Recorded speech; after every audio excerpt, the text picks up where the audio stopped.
We're having two talks today that deal with different aspects of France's Jewish community in the 16th and 18th centuries.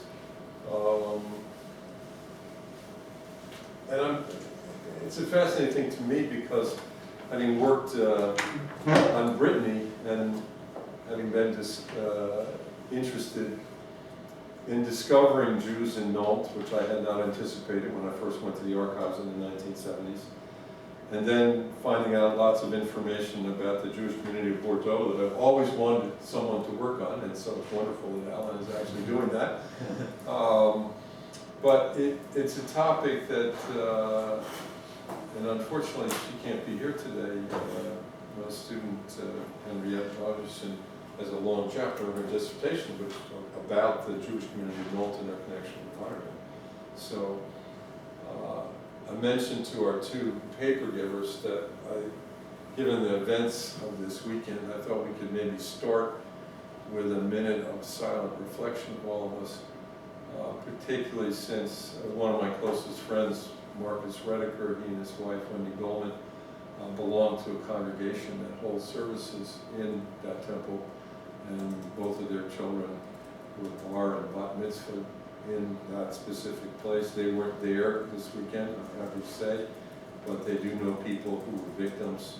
So I thought we could start with just a minute of reflection about that, and then we'll ask Adam to take it started.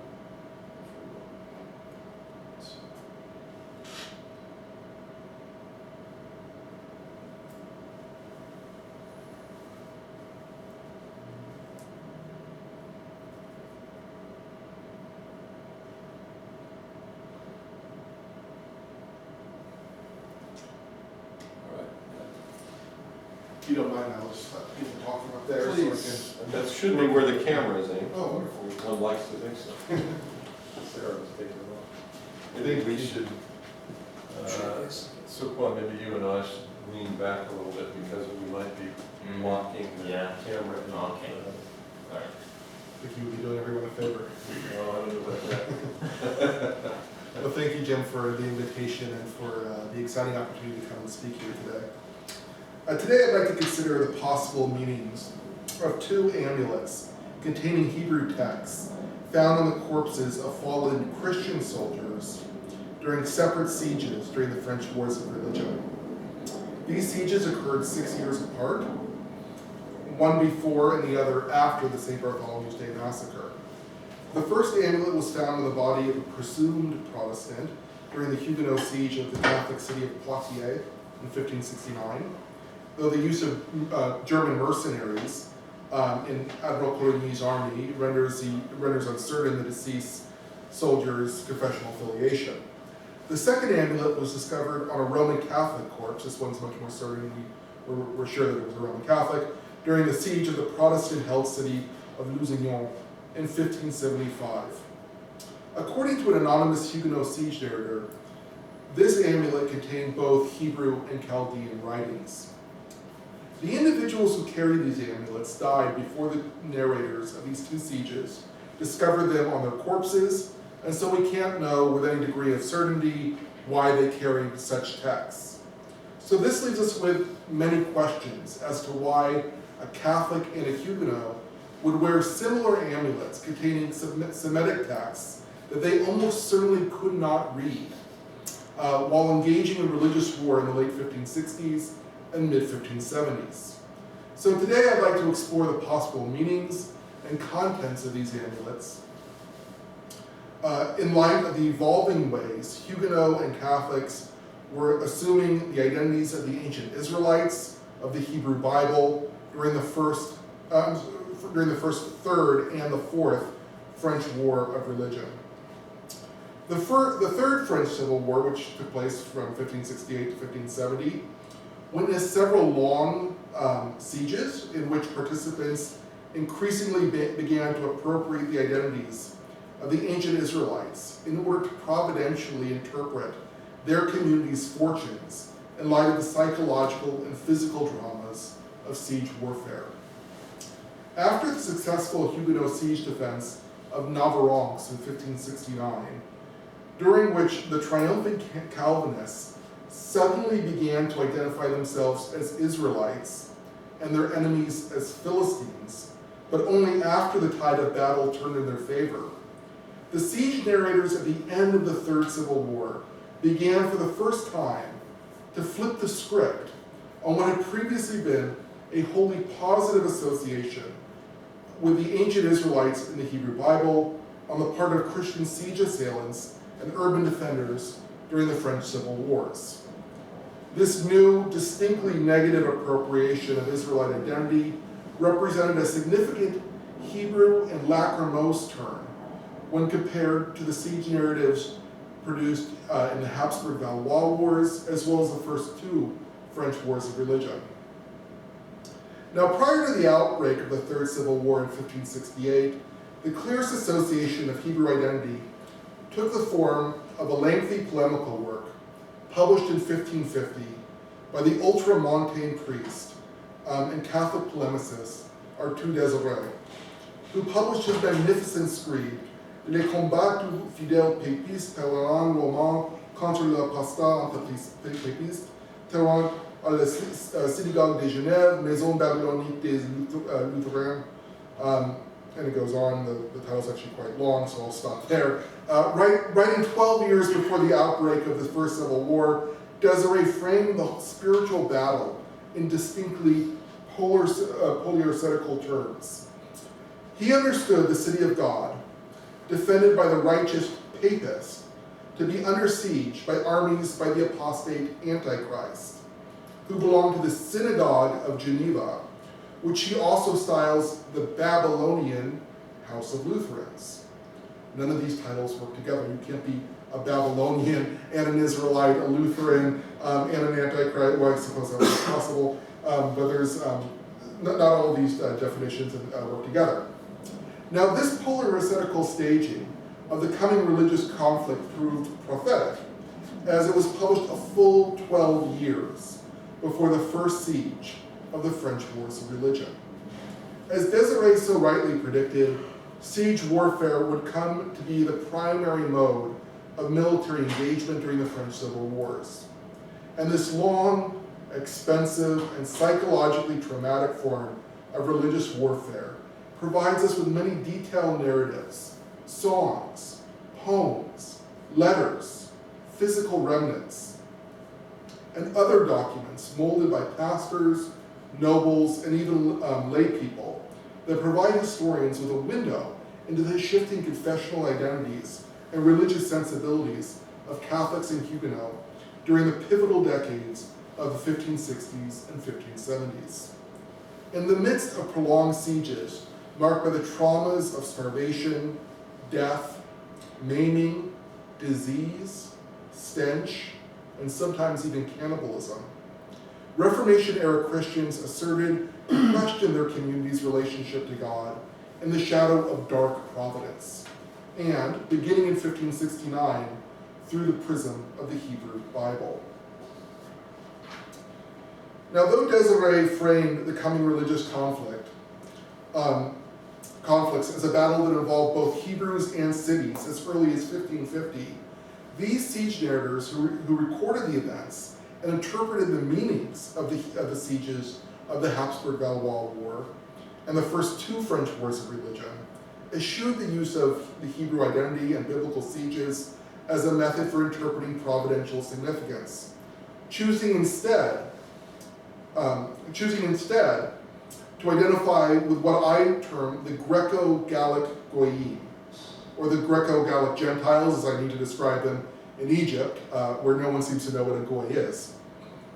In my recent dissertation, I closely examined 197, often quite lengthy, siege narratives, and other sources related to the urban assaults that occurred between 1552 and the outbreak of the Fourth Civil War.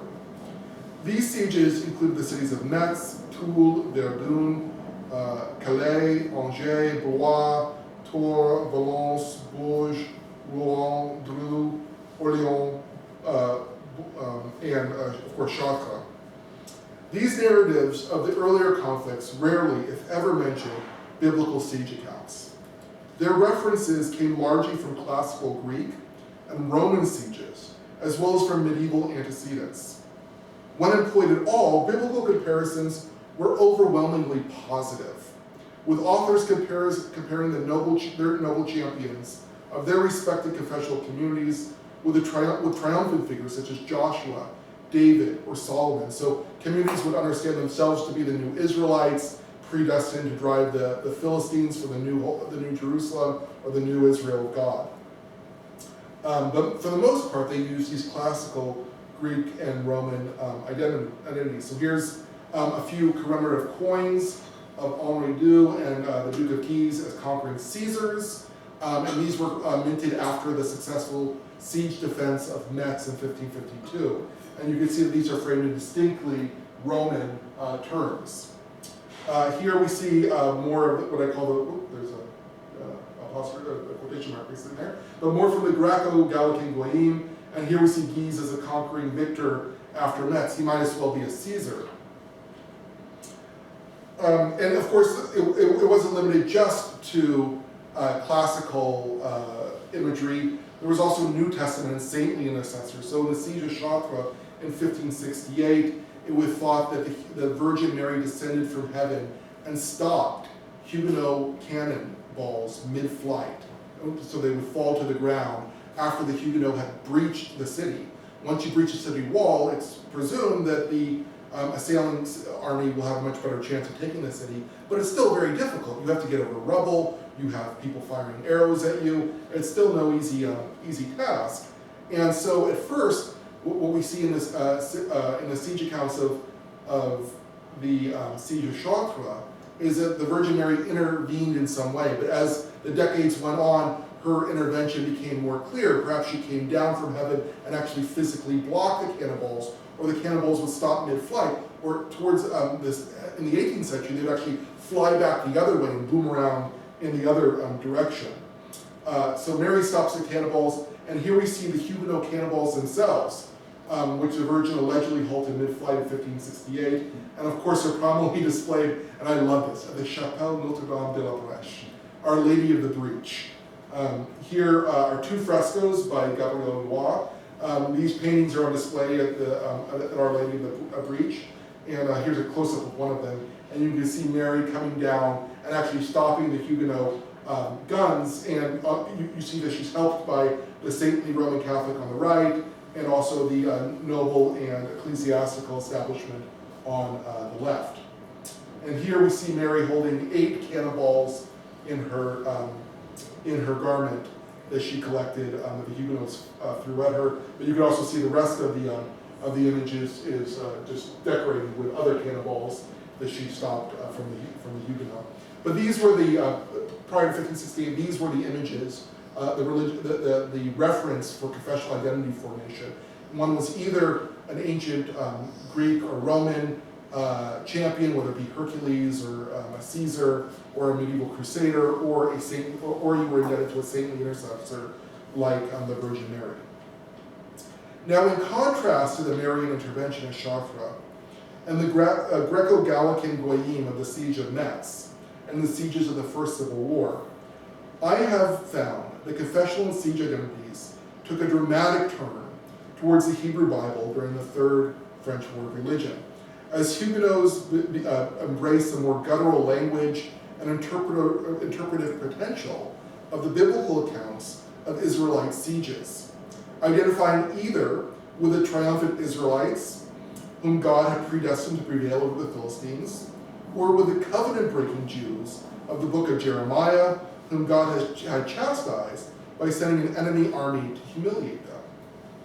This negative Hebrew turn, I argue, occurred during the latter sieges of the Third Civil War and continued in the sieges that followed the St. Bartholomew's Day massacre.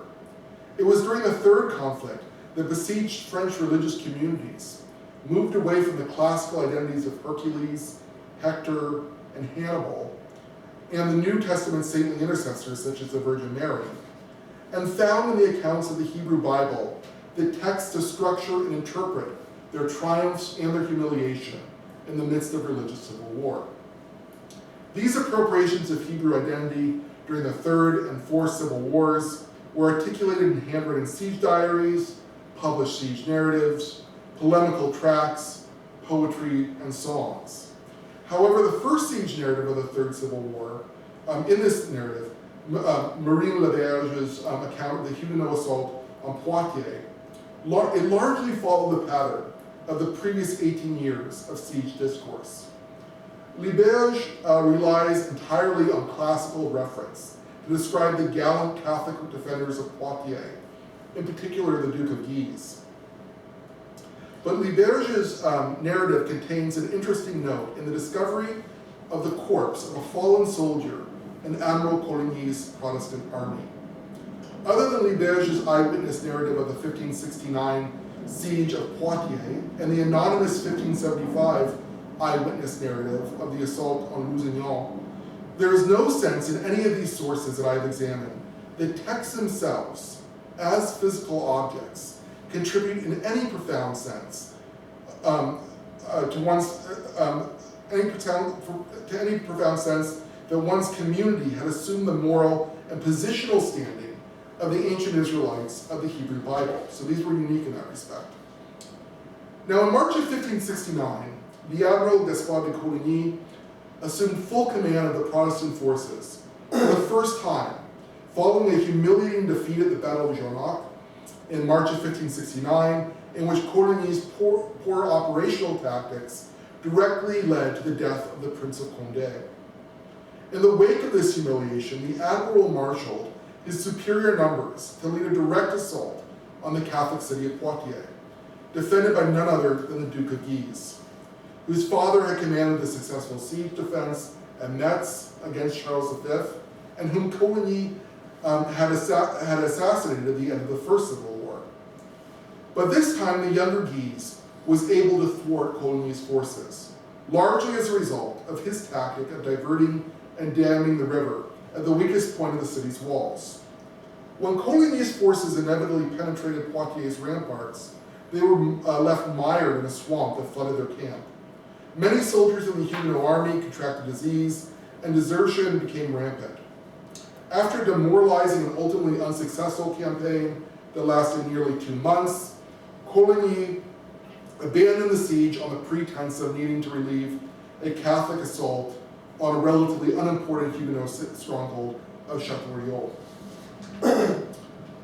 This retreat allowed Marin Laberge, a Catholic humanist, siege narrative, and university professor, to portray the victorious Guise as a Roman Catholic Caesar and a Greek Hercules, dressing him in the same classical garb in which his father had worn at the victory of Metz. For Laberge, Guise was no Israelite. Cloaked in Laberge's classical stylings, he was instead a Greco-Gallican demigod. Forsaking Israelite identity was no accident. Laberge was a university professor and humanist, intimately aware of the religious implications of ancient texts and history. Had he wished to invoke biblical precedents, he would have, as early modern Catholics and Huguenots who participated in other successful siege attempts found countless examples in the Hebrew Bible through which to understand their triumphant leaders and victorious communities.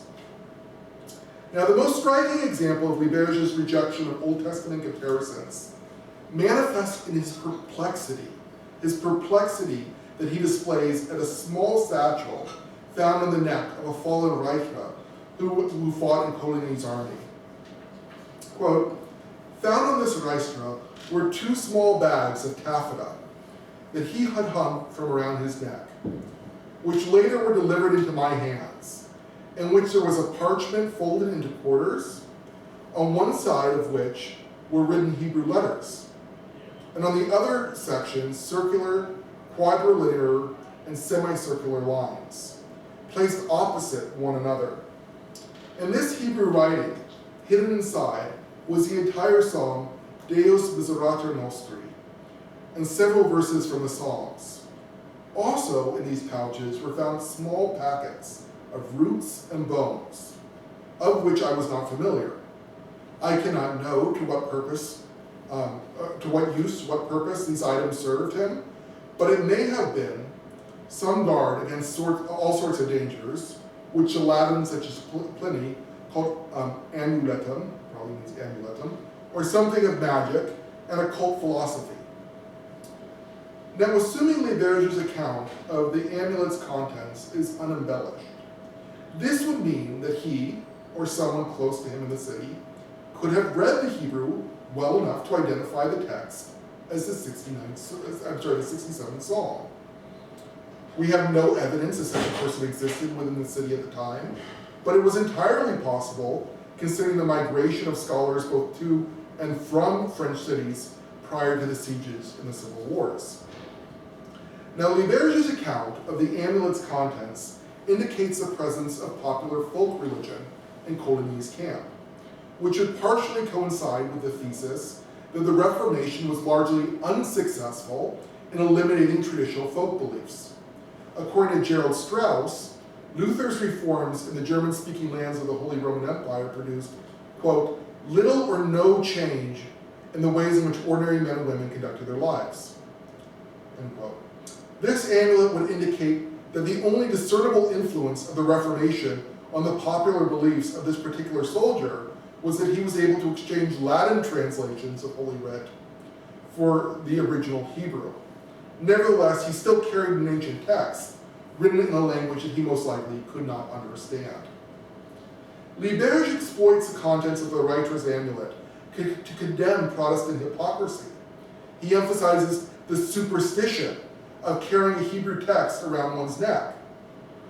The Huguenots had taken control of Poitiers for 2 months in 1562, during the First French War of Religion. During the Protestant occupation, many Poitevins had participated in the destruction of those aspects of Catholic material culture that Reformed Protestants understood to be idolatrous. Now the Huguenots, who had so captiously fought to root out Roman Catholic superstition for Poitiers, were themselves employing people who relied on quasi-pagan magical charms. Of course, Liberge was well aware that Reformed Protestant pastors had adopted John Calvin's condemnation of the recitation of the Lord's Prayer as in Latin as superstitious babbling and ignorant mumbling. But this amulet now proved that Christians within the Huguenots' own camp carried portions of scripture in another language that was even more obscure than Latin. These were arguably unintended consequences of the emphasis on the history of ancient Israel in interpreting contemporary Christian experience.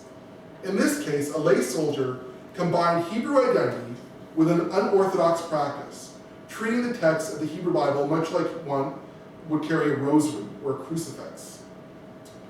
Now, the practice of wearing Hebrew scripture around one's neck might also, more charitably, be a literal interpretation of the Old Testament passages, such as Proverbs 3:1 through 3, which reads, but let your heart keep my commands for the length of days and long life, and peace they will add to you.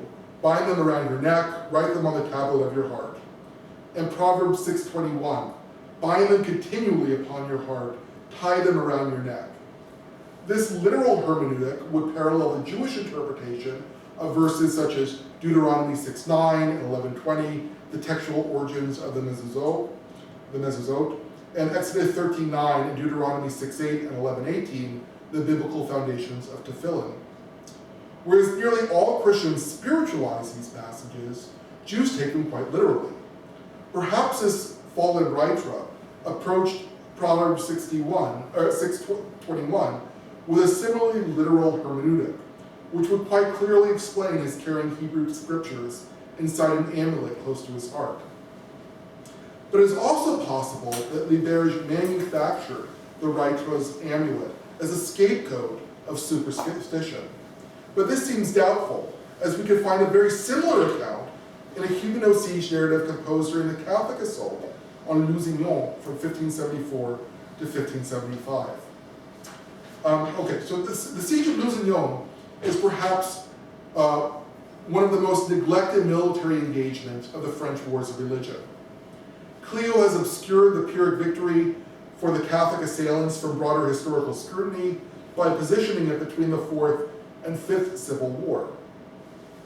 Exhausted by recounting the St. Bartholomew's Day massacre and eager to march tout de suite to the League period in the War of the Three Henries, Most historians of the period have ignored this engagement. The siege of Lusignan had therefore suffered the same fate as the smaller military efforts never enumerated among the canonical crusades of the medieval period. Now, following his defeat at Jarnac, Coligny had captured the castle of Lusignan, along with the stronghold of Châteaubriand, en route to his assault of Poitiers in 1569. These conquests represent two rare victories for the admiral in the midst of mounting humiliations of the Second and Third Civil Wars. Liberge mentions the losses of Lusignan and Châteaubriand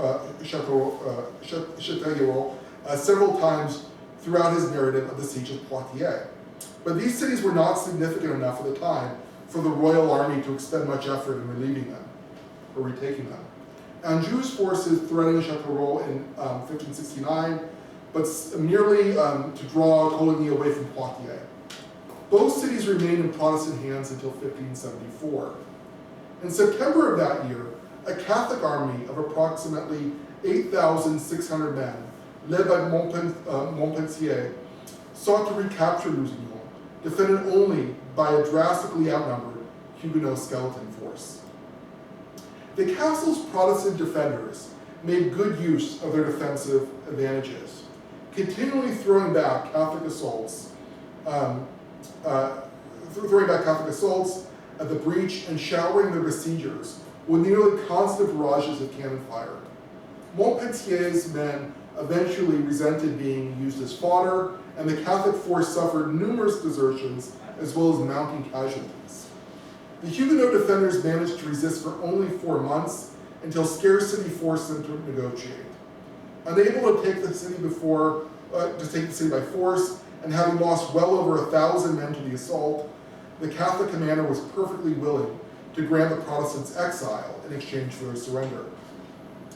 Now, one would be hard-pressed to find an early modern siege narrative more drenched in Israelite imagery than the anonymous Protestant Discours des choses les plus remarquables avenues par chacun jour durant le siege de Lusignan. The title page begins with a portion of Psalm 60, verses 11 through 12. Give us help from trouble, for the help of man is useless. Through God we will do valiantly, for it is he who shall tread down our enemies. The author, however, misidentifies the text as Psalm 108. The last paragraph of the lengthy account ends with a loose approximation of Psalm 20. Lord, may it please you to defend us and make the king to listen to our request against all terror. Especially in the beginning of the siege narrative, nearly each and every page contains multiple biblical citations, references, allusions, paraphrases, and direct quotations. The anonymous author abundantly cites the Old Testament, both parenthetically and in the margins of the account. Like the author's mix-up of Psalm 60 with Psalm 108, though several of these contain mistakes or quotations or misattributions. The density and diversity of the biblical material dissipates to a significant degree as the narrative moves past the introductory marks, and the author relying more exclusively on the Old Testament Psalter after the preface. Now, the author's inaccurate biblical citations are hardly surprising. Israelite identity did not necessarily depend on accurate knowledge of either Hebrew or the Old Testament. Just as the writer carried on his person a text in a language he most likely could not understand, so too did the Discours des choses les plus remarquables demonstrate an imperfect knowledge of the Hebrew Bible. In addition to being a collection of ancient texts, the Hebrew Bible was also a powerful symbol transcending its own content. One example of this can be found in the 1585 Huguenot woodcut, the overturning of the Grand Marmite. This image communicates important aspects of Huguenot identity and theology. Though the Pope and his underlings seek vainly to keep Christians ignorant, that cannot prevent heaven's rays from revealing the truth of the Bible to God's people. This light, aided by the flames of the Christian martyrs, overthrows the Marmite. Now, Marmite is a double entendre for a cauldron, but also for ignorance. The ignorance of Catholic falsehood despite the Roman clergy's best efforts to keep it upright. So you see the Roman clergy trying to keep it up, but they're unable to do so. Although the accompanying poem is in French, Hebrew letters appear within the sun in the image's upper right-hand corner. But those of you who are able to read Hebrew, anyone here? Okay, one of us. Those of you who are able to read Hebrew will recognize the text as pure gibberish. Not a single letter is correct. Moreover, an incoherent vowel resembling something of an accent grave appears between the chet and the resh. In an important respect, the garbled Hebrew in this image is similar to the writer's parchment, as it contained a text that he almost certainly could not read. For some early modern Christians, Hebrew was a powerful symbol that supplied theological authority and historical gravitas to a religious position without any implying any actual comprehension of that position or of that text. Now, the Lusignan account falls into this category. This narrative represents a prime articulation of the Hebrew identity that became radically amplified and seared forever in the Huguenot consciousness after the St. Bartholomew's Day Massacre of 1572 and the sieges of Sancerre and La Rochelle between 1572 and 1573. The misidentified and misquoted biblical material shows that this amplification did not always correspond with a mastery of the biblical corpus. Now, reversing the rhetorical pattern of Marin Laberge, who omitted any and all conceivable Old Testament references from his account of Poitiers, the author of the Lusignan account excludes any reference to ancient Gentile histories. These contrary referential orientations by Laberge and the anonymous author of the Lusignan narrative suggest, however, that they share quite similar instincts regarding the textual selection and exclusion. Laberge chooses only texts that will help him dress Guise and Poitiers Catholic defenders in classical garb, while the anonymous Huguenot narrator selects texts supporting a more guttural Hebrew identity, emphasizing righteous suffering and resistance. The author of the Lusignan account records on 28 October 1574 the discovery of the body of a Catholic soldier wearing a satchel similar, though not identical, to that found on the corpse of the Protestant Raitre at Poitiers. Despite incidental differences, the parallels between the two satchels are striking. Now, this is significant. One of our soldiers, having stripped one of the enemy soldiers who had fallen dead in this state, found in his pocket a small bag made of well-folded rag, and into this was sewn a small morsel of paper folded in half, and in it was a small piece of strong but slender parchment. One could even say it was virgin parchment. There was also another parchment in the size of a quarter, painted with many colors. And there were also many and diverse characters and portraits, and some strange figures, around which were written several of the names of God, both in Hebrew and Chaldean. This poor wretch was evidently deceived by some encounter with a magician who made him think that things would go well for him due to these charms and sorceries, and willingly avoid the dangers of arms. But as it is, neither devils nor sorcerers or magicians can guarantee man a death blow. Now, questions arise about the veracity of the Chaldean characters in the Catholic satchel. While it is conceivable that a Protestant who saturated his siege narrative with Old Testament references might well have been able to recognize the Hebrew names of God, while not always citing the Hebrew Bible accurately, there is simply no plausible chance that this person also possessed the linguistic skills to recognize Chaldean, as the first Chaldean grammar will not be available in France for several decades. There is little reason to doubt, however, that the deceased in both of these accounts indeed carried pouches containing Hebrew text. Whether the text contained the Hebrew names of God or the 67th Psalm is less important than the fact that both men carried parchments in an ancient language that they were incapable of discerning. Both narrators react similarly to the discovery of these satchels, recording and condemning the presence of magical and quasi-pagan elements included in the pouches, although the twigs, bones, and Chaldean writings may have been fabrications in the service of the writer's apologetical ends. Both writers use the content of these talismans to accuse their confessional adversaries of superstition, magic, and participation in the occult. But the author of the Protestant narrative juxtaposed the Catholic soldier's superstitious version of Hebrew identity with 131 pages of vitriolic siege account, asserting the Huguenots of Lusignan were spiritual children of Abraham, maintaining the same covenantal relationship with God the ancient Jews had enjoyed. The Protestant author used the Catholic satchel to juxtapose his true, that is to say Protestant, with the false Catholic Israelite identity. In contrast, Marin Laberge employed the Protestant pouch he found in Poitiers to juxtapose the heretical and superstitious Hebraism with the gallant Greco-Gallant classicism of the Duke of Guise. In contradistinction to the Reformed siege histories of the Third War of Religion, we see in Laberge's siege rhetoric a conscious effort to separate contemporary Christian identity from the experience of the ancient Hebrews.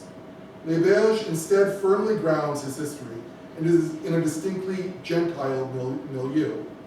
His narrative shares very little in common with the place that other siege narratives, like in the city of Chartres, assigned to Mary in the account of the siege of Chartres. Laberge instead demonstrates in his account of the assault of Poitiers in 1569 that many early modern Catholic siege narratives were still far more comfortable recounting the polyascetical experiences via classical pagan antiquity. Now to conclude, it is unlikely that the soldiers who were able to read the Hebrew, and most certainly not the Chaldean, texts allegedly found on their corpses. These discoveries thus raise important questions about the role of texts as symbols in the formation of confessional identity. It also raises questions regarding the notions of superstition articulated by the siege narrators who chronicled the discoveries of these amulets. While many questions remain as to the exact content of these texts and the linguistic capabilities of those who carried them, these distinct and separate discoveries portray the importance of Hebrew in the construction of professional identity and polemics during the Reformation era. They also suggest that Hebrew may have served to fill the place of the Vulgate for some lay French Christians in the Reformation era. Their discoveries suggest that these Hebrew writings constituted a new form of sacred and incomprehensible holy writ, while also functioning as lucky charms intended to ward off death and misfortune in the midst of religious warfare. That's it.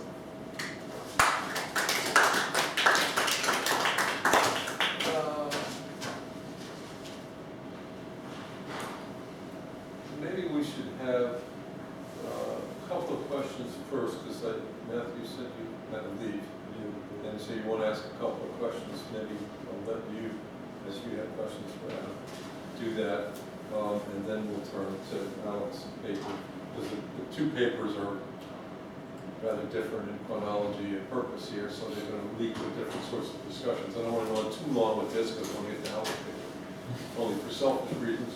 But questions? Well, I do have questions, but I'm happy for Allan. No, please. I thought we'd do 2 or 3 questions, and then we'll go over that. Yeah, that's why I hadn't formulated exactly the question. If anyone else has one, please. All right. So I have a quick question while you're formulating. So you mentioned that you had read 175 siege narratives. I think 97. I haven't counted. Quite a large number. Yeah. All right. So I don't carry that number around with me at all times, but when I need to pull it out, I will. you have here a couple of narratives. What is the sort of larger perspective of these narratives as the wars go along? So you talked about the role of Hebrew in these particular narratives. Is that something that continues to appear in later siege narratives, or what is the changing nature of the discourse in those narratives over the course of the wars? So that's a great question. It begins on both confessional communities eschewing the Hebrew Bible. And the Huguenots are singing psalms all the time, and they can't name their children after New Testament saints. They have to call their kids Isaiah and Ezra and things like this. So they're drenched and saturated in this Hebrew discourse. But even so, the first three civil wars, it's not until the halfway point do you really get the sense of a strong saturation of Hebrew material and using it to both explain, structure, and interpret confessional warfare. And at first, the idea is if you're an Israelite, that's a good thing. You're a Joshua, you're God's chosen people. And the Hebrew Bible is the best place to look for siege accounts. There are no sieges in the New Testament. So the idea of appropriating Mary as a sort of saintly intercessor or polyarchetical intercessor, it's a little bit of a stretch. There's no account of any siege in the New Testament. It just doesn't exist. There are lots and lots of sieges in the Old Testament. So this seems to be a conscious decision not to go to the more obvious referent within your confessional community. Now this changes during the siege of Navarrete, where the Huguenot siege narrator does not mention Israel or the Hebrew Bible at all until the halfway point, when his side starts to win. And then he is nothing but Israelite. And the entire community are Israelites, and the Catholics at the gate are the Philistines. Now this doesn't even make very much sense, because as far as I'm aware, there's not a lot of accounts in the Hebrew Bible of Philistine sieges on Israelite cities. You have the Babylonians and the Assyrians and people like this, but the Philistines, were always defending or engaging in the open field. But this is a triumphant analogy. This is a triumphant appropriation of the Israelite identity. In 1568, 1569, this is where it changes for the Protestants, where instead of seeing themselves as God's triumphant victors, they now understand, look, we've been defeated, we've been crushed. Does this mean that we're no longer God's chosen people? Well, there's a great narrative in the Hebrew Bible to explain that as well. No, we are God's chosen people, but he's sending an even worse people to us to crush us, to chastise us, to humiliate us, to bring us back to faithfulness. And you see in these later siege narratives all kinds of striving and grasping to figure out which particular sin or sins may have merited such a destruction or a punishment. Cannibalism is seen as a chastisement of God, not the kind of natural response to starving to death. And they're trying to figure out what exactly did we do? Where did we go wrong in this to do this? And they don't always have answers to that question, but they do have a strong sense that they are God's chosen people. They've forsaken him in some ways, and like the Israelites under Jeremiah or Isaiah, they now have a price to pay, and that price is being besieged by an enemy army. So that continues all the way up until the siege of Paris in 1598. These three ways of understanding one's siege identity, either in classic terms from what I call the Greco-Gallican Goyim, or either the positive or negative association with Hebrew identity. Yeah, I suppose I would be curious. To my mind, thinking about the importance of the original texts and languages that was sort of a part of the Renaissance and then the Reformation. I think, would you? I'm just trying to get a sense for how deeply languages like Hebrew, were permeating, say, Huguenot society. How unique was this manifestation within this kind of war, these sieges and so on? Was there a broader commitment to learning and education amongst the clergy or whoever in learning Hebrew and being able to talk about the Hebrew Bible that way? Yeah, that's a great question. So in the major theological centers of Reformed Protestantism, in Geneva, in Strasbourg, in Zurich, where a lot of the pastors were being trained, but especially in Geneva, Hebrew was a required subject matter. So all Reformed pastors had to learn Hebrew, and this was an important deal. But as the wars of religion started ramping up, there was a greater need for Protestant ministers in France, and it started to become the case where ministers could sort of train locally, or like someplace like La Rochelle, and then come to Geneva for certification rather than for training. And therefore they wouldn't require the Hebrew language that you could learn in Geneva, but rather if you could pass your other exams, you would be certified as a minister in Geneva and then you could come back. Then there were other competing academies like in Lausanne, where they didn't teach Hebrew at all. It was sort of the B school, or I guess what would be the B school for Georgetown here.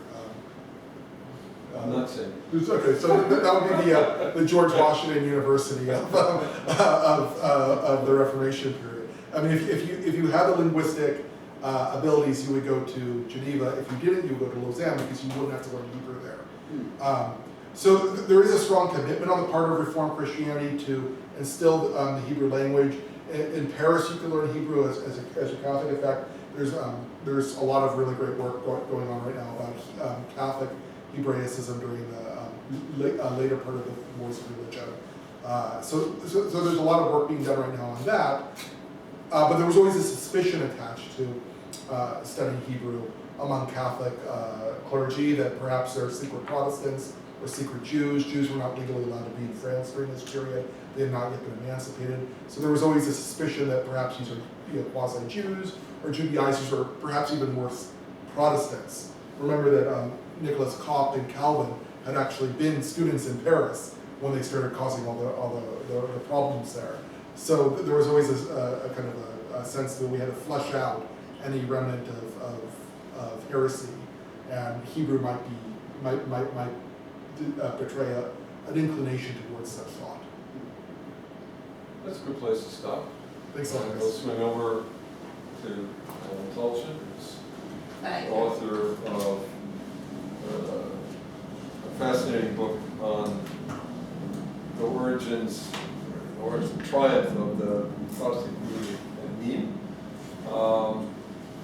And has now shifted century and communities to look at a fascinating community that we don't really know very much about.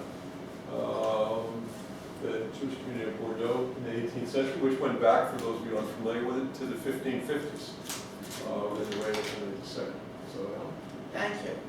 So this is a piece of actually something rather bigger. For my thesis and first book, I did a big study of wills and marriage contracts. And essentially what I did there was I borrowed a technique that had been pioneered by Michel Vauvel for the 18th century and took it back to the 16th century. And my thought at the time was, well, Vauvel has sort of done the 18th century, let's do something, let's take that and let's do it for an era that it hasn't been used. And what I realized as I was doing it was that, Vauvel worked in the era of punch cards. And I was, had the minor distinction of being one of the first grad students in the archives with a laptop. And I was just kind of wowed with how much easier and more sophisticatedly you could do things with a modern computer. So when I finished up that book, I said, I actually don't think that Vauvel actually did do everything that could be done with the 18th century. Let's go back and use a modern computer and try to look at some of these issues again. I picked the city of Bordeaux because it's essentially the white-hot center of the Atlantic economy. So if you want to get a sense of what those changes mean to a society, to French society, let's look there. So what I did is it's about 90–95% done at this point.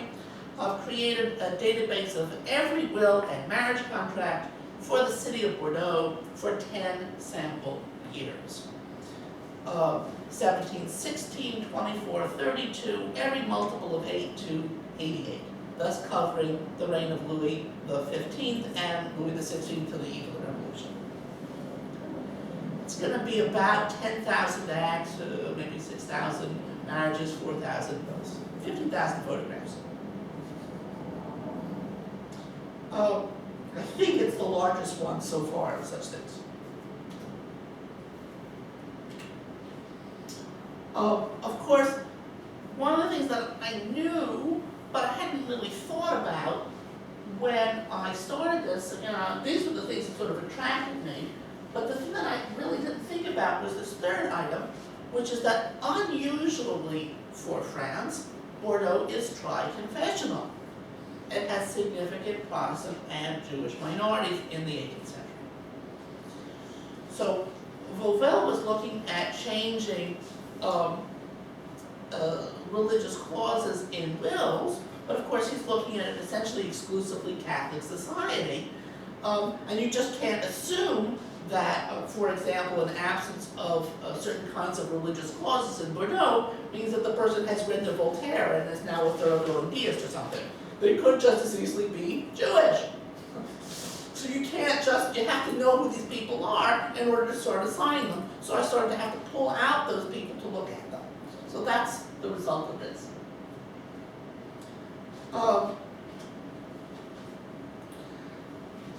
Jews, I should say, are important in Bordeaux. There are several thousand of them.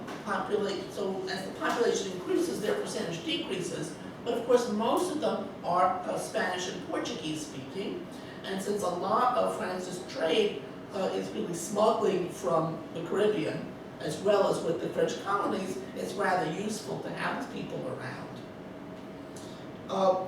Jews in Bordeaux were not in a ghetto.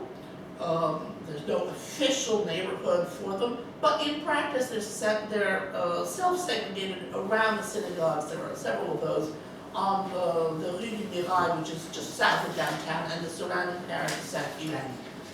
By the way, that's still where the synagogue is today.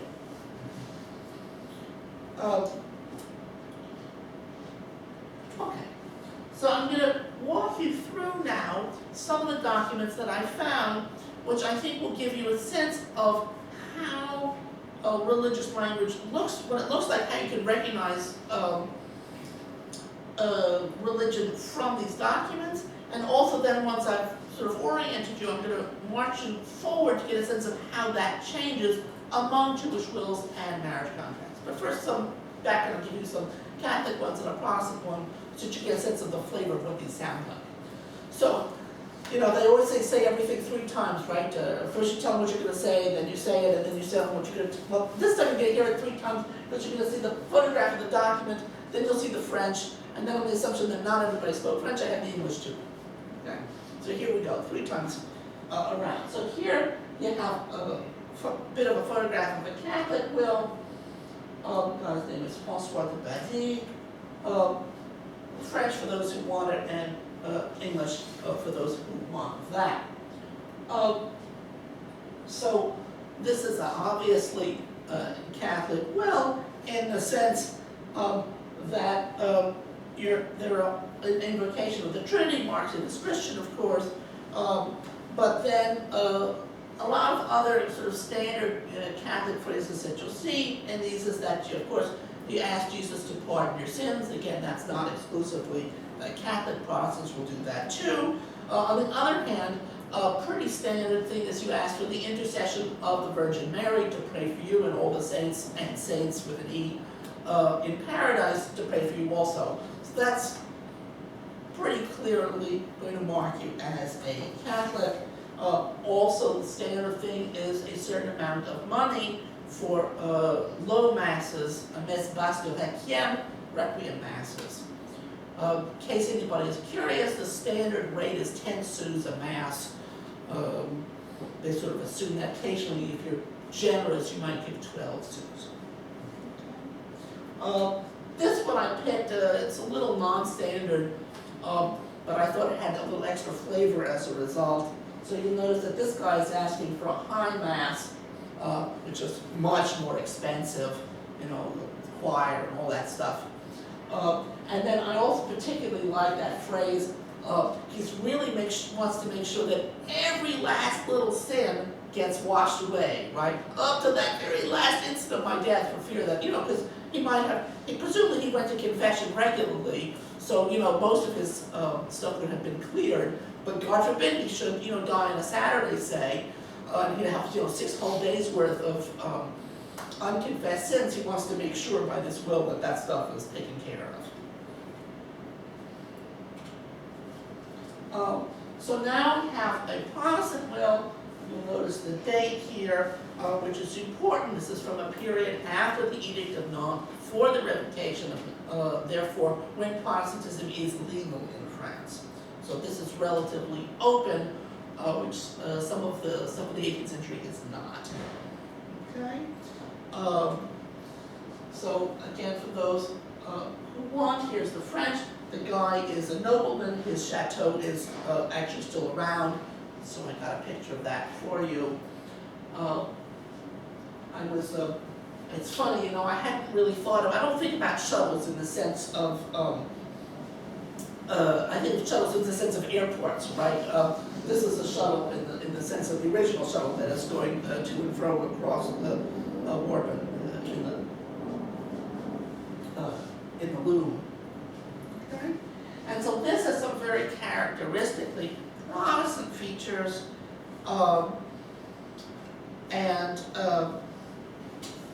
you can identify that, I think, a couple ways. First of all, of course, none of that stuff about Mary and the saints, no masses, none of that. It is obviously Protestant. I mean, he asked to be buried in the tomb of the Protestant church, but it seems to me that this also embodies actually a rather high Christology. You want to make sure that you're praying only to God, none of those silly intermediaries, right? It's you and the big guy direct, if you will, by, well, without any sort of detours. Okay? Again, of course, the quote from Job, right, just sort of adds to that, the biblicism. Okay? So that's the kind of things that you might see in a learned Protestant will. You know, not everybody would drop Job quotes around, but this guy is well educated. Okay. So here you have just a random vineyard worker, and I want to give you, this is a kind of formula that frankly I think the notary provides. Okay? This guy is not particularly educated, he's not writing his own, he's more or less taking what the notary gives you. But again, the formula that the notary provides is going to make sure that it's really clear that you're Catholic, right? That phrase, Holy Mother Church, Catholic, Apostolic, and Roman, pretty much excludes anybody else. Okay. So what happens if you're not Catholic and you want to do a marriage contract, right? Putting that in is going to really stick in your craw. But you don't, at least in the early 18th century, want to be too explicitly un-Catholic either, because that's risky.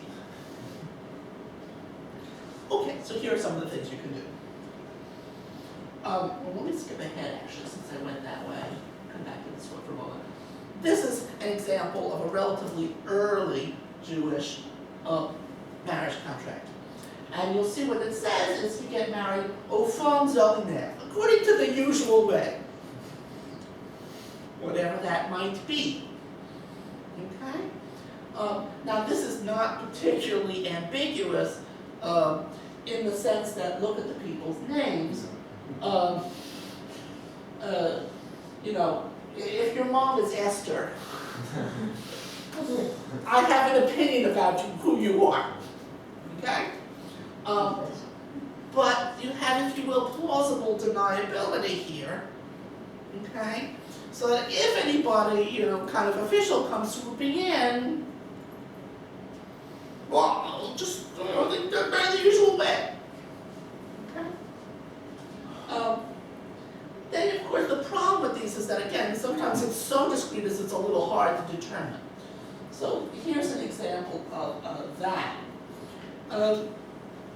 So the first thing to note about this one is that, well, you know, that last name Cohen is kind of suspicious, huh? Especially, remember, in French it's frequently spelled without any H anyway.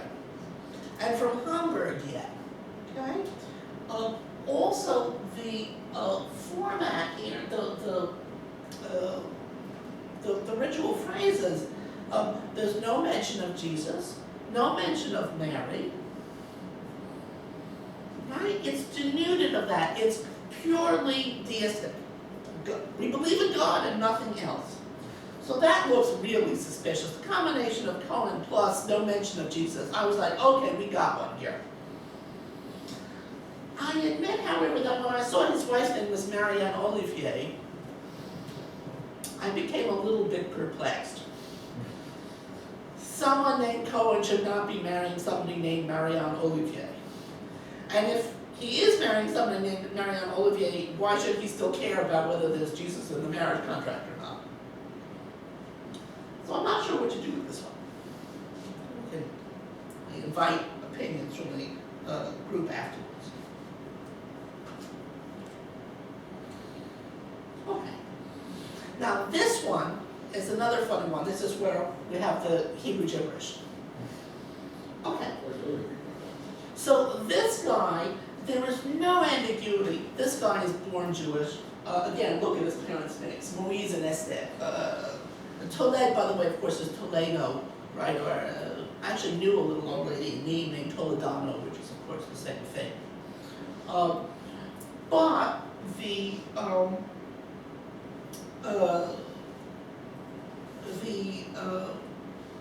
contract very carefully specifies that he has godparents. And that is pretty clearly reasoned. I forget exactly how it's phrased in the contract. So this guy may have been born Jewish, but by the time he's getting married, he isn't Jewish by religion anymore. Okay? And therefore, the contract includes all the standard Catholic phrases, despite the name and so forth. And then you got this. Now, it's amongst the signatures, the witnesses and so forth, and the Hebrew is extremely bizarre. A name should be something ben something. And this, therefore, I think is supposed to be Beik, but it looks like key, actually. If you put the line down. Yeah, that's the thing. This should be what I'm called, you'll excuse my Yiddishism, it's a lanka nun, a final nun. But it's so short it looks like a yud. And this thing over here is very clearly a lamed. But anyway, I don't quite understand what's going on here either, but somebody is doing something funny. Again, I invite discussion in the question period. My own thought is, I think he must have taken one of his Jewish friends along, and for fun, the guy tried to study in Hebrew, but didn't do a very good job at it. And it's his little,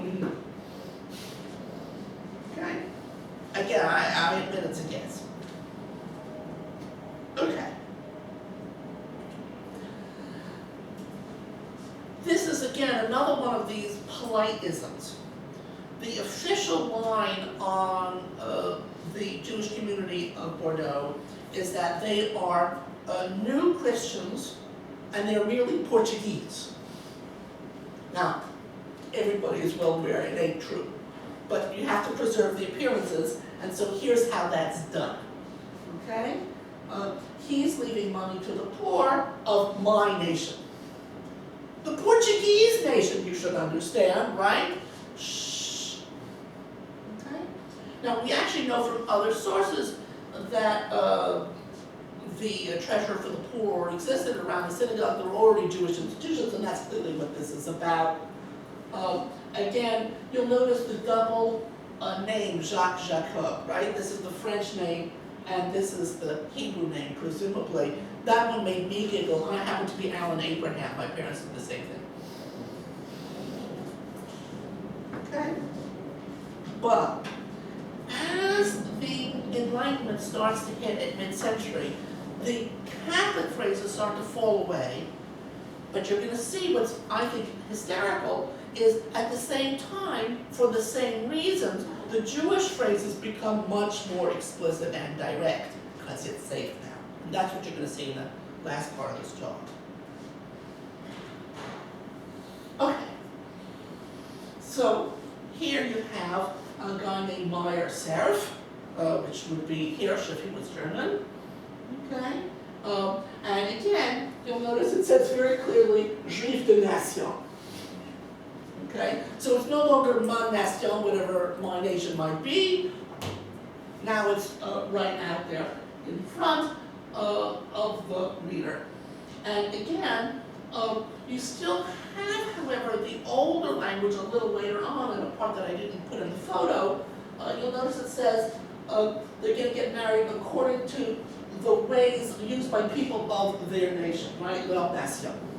So what's happening, if you will, is the old language, my nation, his nation, that kind of stuff, is being sort of continued but added to and made more explicit. Because again, now you can. Okay? Of course, part of the problem is that with a greater exposure to the wider society, sometimes the people start listening to foreign ways. So we have a couple of cases of conversion. This one I think is sort of interesting in the sense that it uses that same phrase, right, juif de nation, as we just saw, but this time, if you will, I think there's a certain celebratory tone to it. We got one to convert to Catholicism. I'd like to know a lot more about these people. How did you get there? What led her to the baptismal fonts and so forth. You'll notice that her husband is clearly not from Bordeaux with that name. So the whole thing is a bit mysterious.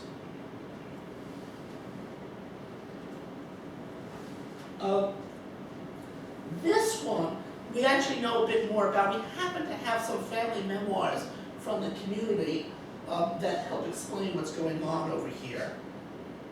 This is from the will of Rachel Pinto. So the Pintos were relatively well-to-do, and they made the great misfortune of sending their children to Catholic school. Because, of course, they wanted to get the children a good education. And one of them apparently listened a little too carefully to the nuns from the parents' point of view, and decided to turn Christian and become a nun herself. And the family sort of sucked it up and said, okay, we will provide for you the dowry that's required to enable you to enter the convent. And what, of course, is happening in this will is, at the time she made the will, Rachel Pinto hadn't fully handed over the 2,000 livres that was required by the convent. So in her will she says, okay, you can get the rest of the 2,000 that I did promise to give you, and 10 sous more. In other words, nothing else. Right? She promised to do this, the kid wants to be a nun, that's it, we're cutting you off beyond that.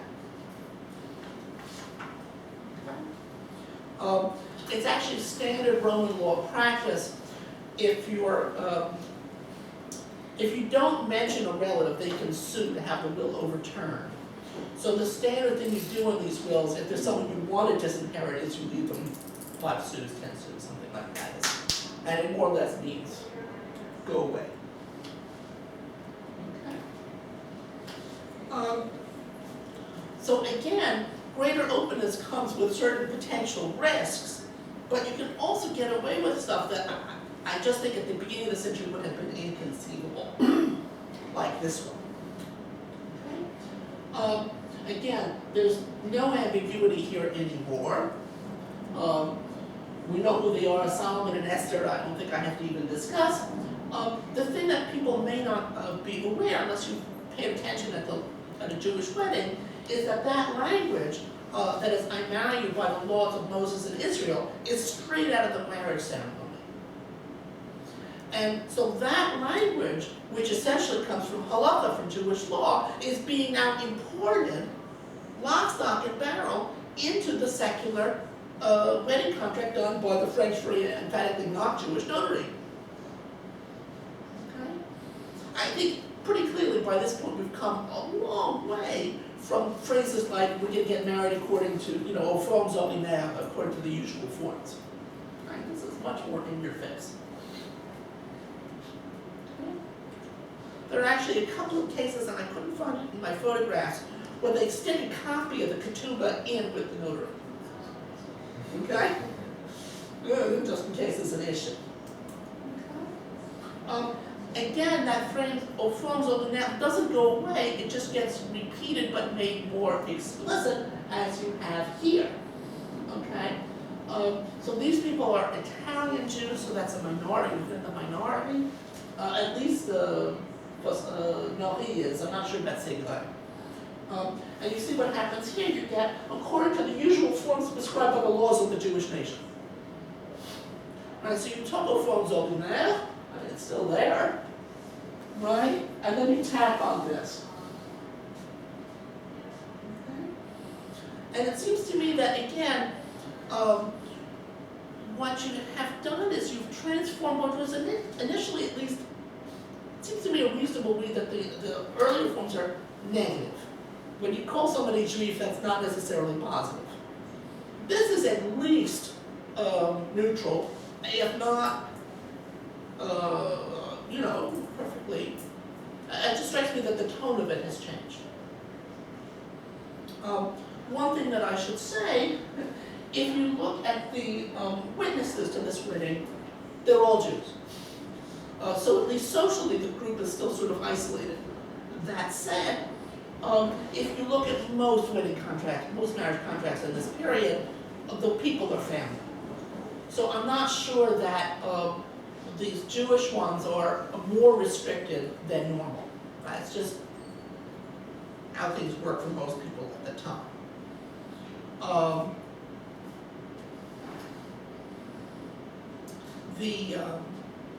Should note that these are also fairly wealthy people.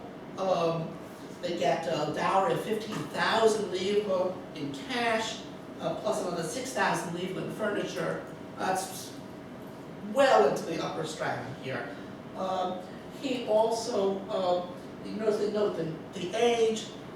I think we're probably dealing with an arranged marriage here, okay? Which is not, I would say, normal, okay?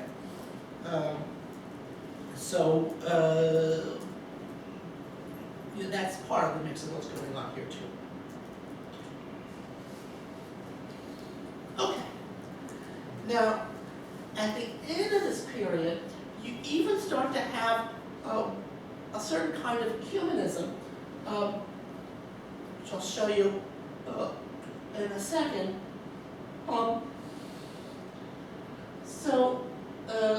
You'll notice that this one has two charitable bequests. One again to the euphemistic Portuguese, that is to the Jews. And then she also says that she wants to leave money to poor Catholics.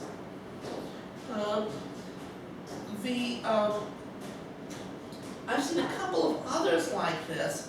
One of them is actually a Danish that is Protestant will, where he leaves money to the poor Protestants, the poor Catholics, and also the poor Jews of the town.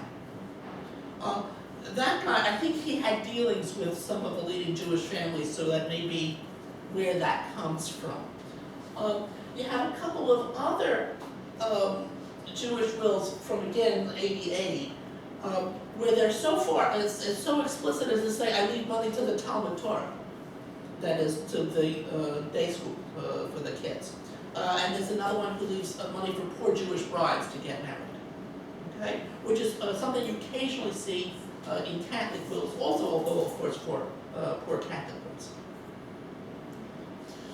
So you go from a universe where you have a community that is very closed, that is quite unwilling to announce its presence, except in the most, I would say, indirect ways. If you go back to one of those early weddings, you'll notice that the kids had much more explicitly Jewish names than the parents did. Okay? So I think actually the parents in that case were born in Portugal. So in Portugal, you're not so stupid as to name a kid Esther. But once you're in France, you can get away with at least that much, even if you don't go all the way and put explicitly Jewish stuff in your documents. So what you have here is the sort of two trajectories which are quite opposite, but I think if you will, reinforce each other. The lowering of the temperature on the Catholic side of things enables this much more direct, explicit Jewish language to come out. Religion is no longer such a fraught issue, and therefore Jews feel that Catholics are more likely to be accepting and respectful, and therefore can say what they want. I don't think that this necessarily shows social acceptance in quite the same way. I think it's pretty clear that on an economic level, everybody's dealing with everybody, but business is business, you know. But I think the ecumenism that you just see here is that the Jews of Bordeaux by the late 18th century are very cognizant that, thanks, if you could shut that off for me, very cognizant that the climate has improved and are very grateful and that is the case. And that's why you start to get things like legacies to the poor, even not of your own community. So, what I hope you've seen here, there was really quite a transformation in the relationships between Jews and non-Jews in Bordeaux over the course of the 18th century, and that this kind of analysis of wills and marriage contracts really is a good way to give you a sense of that kind of political religious climate and sort of how to take its temperature. Thank you so much.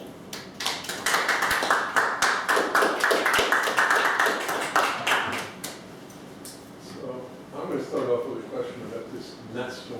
Yeah. Because the two early ones that you gave us from the 1740s, both of the people were from Germany. Mm-hmm. And they're described as the Nation Juif. Yes. Are the Nation Juif Ashkenazic Jews and Nation Portuguese We have Sephardic Jews? Well, yeah, there are some that are right simply, some they have mon nation, leur nation, sa nation, and that I think applies to everybody, okay?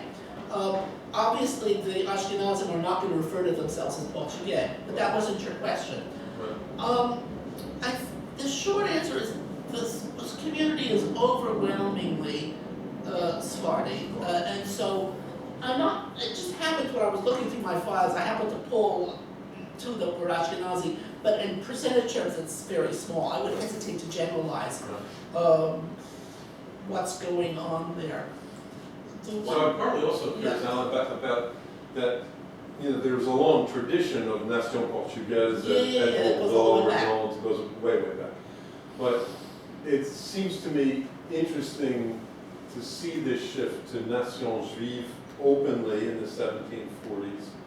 And so I was curious, when did that precisely happen? Yeah, I think. Or are there distinctions? No, I think the short answer, that's why I give the example this way. Right. I believe it's roughly then. Right. Okay? Obviously, as I said at the beginning, I only have every 8th year. Right, sure. So, I can't really be too precise about it. But again, I hope everybody in the room is aware, this is the era of the great, Voltaire and all that stuff. I just can't believe that it's coincidence that something in the 1740s you see this. Especially when I see what's happening on the Catholic side, which of course I didn't present. Since, before we get to one thing, since this is being filmed, and I'm going to say this for the graduate students who are going to see this later, a point that came up in one of our earlier discussions, which Elizabeth Cross raised, about how to index your photographs precisely, and we see that very nicely here at the bottom of this slide. So a reminder to the students who might be watching this on film of precisely the point that Professor Cross made in one of the And I can't really talk to anybody about how my dad was a photography professor, so I have been given very careful instruction in how to take photographs and how to label, and anyway, I'd be happy to talk to anybody afterwards about my methods there. Most, I just have a question. You had that case of the Italian ones, and you made a point about the agent marriage. I mean, my only experience of this is the memoirs of Gluck of Hamel. Of course. And there, my impression is that Jews are marrying considerably younger than the average population. Is that the case? No, for these people, here's what you get. I don't have ages, Okay. but what the age of majority is 25. If the standard phrase in a marriage contract will be, if you're under 25, you marry with the consentiment or something like that of your parents or of a guardian if your parents are dead. If you're over 25, a permission. If you're over 25, we'll say with the vie et conseil. Okay? So I can tell you above 25 or under 25, I can't tell you an age. But a lot of these people are with a vie et conseil. So they're clearly over 25, which would be normal for French people in the era. So they are, again, most of the people have been in Bordeaux for a couple of centuries at this point, although by the way, there's still some people fleeing from Portugal in this period. But the point is, they are in that regard, I think, assimilated to French morals. Because Gluck was marrying her children by 14 or 15 years. yeah, all arranged marriages. And I am sure my great-grandparents were very young, but that's Poland, they're assimilating to that norm, and that's not this. Sure. Could you talk a little bit more about where this fits in sort of the larger project? And specifically, I'm just wondering, are you noticing similar linguistic transformations on the Catholic and Protestant side? Yeah. That sort of shift towards ecumenicism, tolerance, and reciprocity? So the Protestants follow a similar trajectory to this. That is, in the early part of the period, they will just omit things, like again, take out Mary. Obviously, that's not acceptable. And they become more explicitly Protestant over time. The Catholic ones go into freefall. And the way I would put it is, beyond a vague generic reference to God, the early Jewish wills are secular, really, right? I mean, there's just nothing there. Yeah. They take out the Catholic stuff, they leave in God, because that they actually believe in, but they can't put in their own stuff because they don't dare, right? So that's pretty minimalist. Well, but by 1780, 1788, that's what the Catholic ones sound like. They don't believe in Mary anymore, they don't believe in the saints anymore, they're not so sure about Jesus' divinity either. So all that stuff is gone, so the result is that the Catholics at the end sounds like the Jews at the beginning. So that was That's one. fantastic. No, and I think it's a scream, but it also means statistically you have to be a little bit careful, right? You can't just count use of Catholic phrases or not, because you're going to start counting the Jews in the early part as, secular, which of course they're not. Okay? But again, with things like names and stuff like that, you can usually identify. Can I ask a very technical follow-up then? Please. What kind of method are you using then? Are you literally going through these contracts one by one, visually inspecting them, or do you have like a program that's detecting these phrases? So, no, I have sat there with Microsoft Access on my computer, and I have typed in key phrases, all these come out of my notes, and it's a giant database with, thousands of these, and then you go through them. It's a combination of what are called queries, if you're familiar with Access. So you query the database and you pull up every thing that uses Mary, and you code, does it say Mary or not? But then you have to code secondarily, is it Jewish or not? And if it's not Jewish and it doesn't use Mary, what are the percentages? Okay, that's how I do it. If people are curious, a lot of the methods that I used on Protestants and name in my first and so forth, only book in the appendix, I'm basically adopting a lot of that again. And I think the copy of the book is right there on the table. If I'm mistaken. Yeah, a couple of questions, but I'll just ask one on other people out. So the first one is, of course, Protestants are also going to be their Hebrew names. I mean, it's one thing if it says that, that they were Yeah, married. but they're not Mendez or Silva. But I mean, you're making, I mean, it's a fair assumption, I would make the same one, but you're making an assumption Correct. of, you know, the unlikelihood of conversion, in a trade city. Does that give you any kind of concern at all, or do you just pretty? It gives me some concern, but I'm confident, if you will, that this is the best approach. No, it's the only approach. Exactly. Yeah, I mean, so, right, you know, and again, I have, the data entry is about 95% complete. Obviously, I can't calculate any percentages until it's done, because then I have to redo them all with the last 2%. But the trend that I just described is so obvious just by eyeballing it. You know, trust me, the statistics, when the statistics, you know, if it goes from 90 to 0, I don't think, you know, if I messed up 1 or 2 cases in there because I misidentified somebody who was really a Protestant, you know, so what? And the last names of Noel also are pretty obvious. Again, then what do you do with Cohen? That's why, Your that one's clear, Yeah. that's last one. yeah, right. Myself, likewise, you know. Would you go back to the one we had lots of signatures? Yeah, on, with the funny Hebrew, sure. Yeah. All right. This is a really kind of Oh, I'm going the wrong way, I'm sorry. dubious looking document. The guy that strikes me in this one is le président de. All right.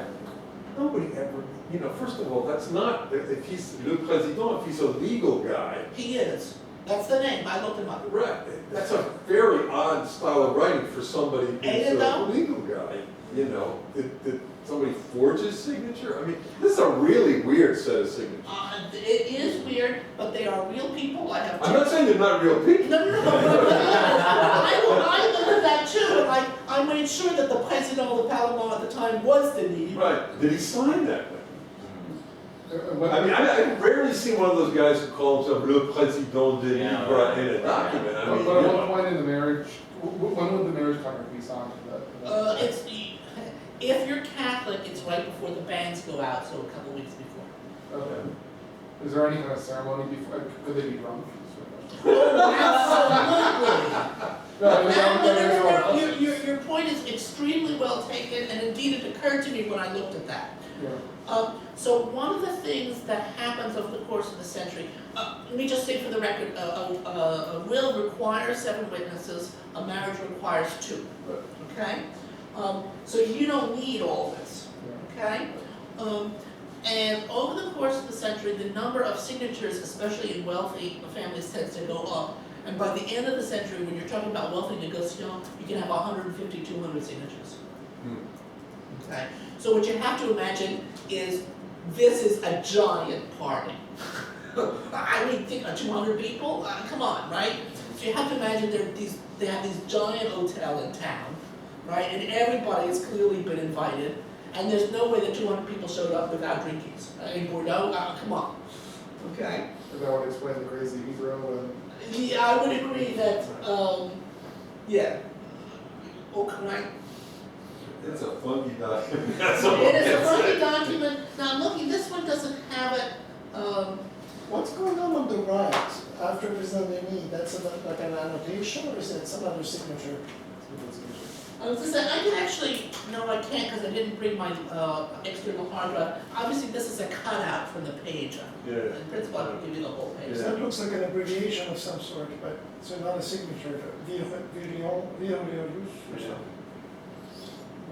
Anyway, I think it's this one that also has Freemasons, because you can tell, you know, the 2 lines plus 3 or more dots in there tells you it's a Freemason. The other thing you should understand. It's a different Yeah. Well, on the left or the right? you know, so you have members of the Roland family, right, which is the godparent, okay, right? And then here's the Dupont, okay, right? And my recollections are a couple more down below. The general rule of these things is they go outwards. So the bride and groom go first, then the parents, then close relatives, and the whole social network of the family is mirrored in the way that they sign, which is why for the name book I was able to do social network analysis. Who's connected to who? But that's how it's done. We have time for one more, then we go upstairs. Yes, of course. So, in terms of tolerance, it's because it's my Yeah. my research topic is between like the Catholic and Protestants for me. So it's I'm really like impressed like with this like approaches because you like chose the like linguistic like to change it and then like change it in like a marriage contract something like that. So it's for me it's like how do we like assess like the extent of like tolerance is for me is I chose the legal document in the 17th century between Catholic and Protestant. Is they always like said that it's like that guys is like a contravened like they let it down is contravention let it down. So it's like the commissioner is always listen like their like grievances complaint. So it's and then is they choose their like what is like the good decision is for them. So it's for example is like Ponto de Mai is in Normandy. It's like 1650. Is one of the like Catholic is throw the like a stone on the like the temple of the like Protestant. And then it's like they said that like injurious was it toward the like Protestant, and then it's the local authorities like made a decision that is that like a Catholic is should be punished, and then is after that is like if like he like repeated again that kind of was that kind of behavior, and then he should be like banished. So I think there is that kind of like a relationship things is like some like a sense of like a tolerance or coexistence. So is there anything like the Jewish is like a little bit different from that, but it's 18th century is Bordeaux is there any like the document is showing that kind of a relationship? Yes, so the legal status of the Jewish community is guaranteed by lettres patentes, open letters, okay? And those also show a shift over time. At one point, they inadvertently used the word Jew, and it's right around this. And then there's some uproar, oh, we didn't mean to do that, because that's much more, I mean, we know, but it shouldn't be public. And in particular, there's this thing provoked, people know what Simchas Torah is? Anyway, Jewish holiday where it's customary to dance in the streets with the Torah, and the Jews went and did that. And then that was sort of an uproar because, you know, we know you have synagogues and we hear you sing, but not in public. But by the later 1700s, So what I would say is I think that the social change happens first, which is then ratified by somewhat grudging legal changes second. And that's, if you will, why I'm interested in this, because it gets into people's heads. And it seems to me that if you're looking at it based on the legal documents alone, you would misdate and postdate the real changes that are happening.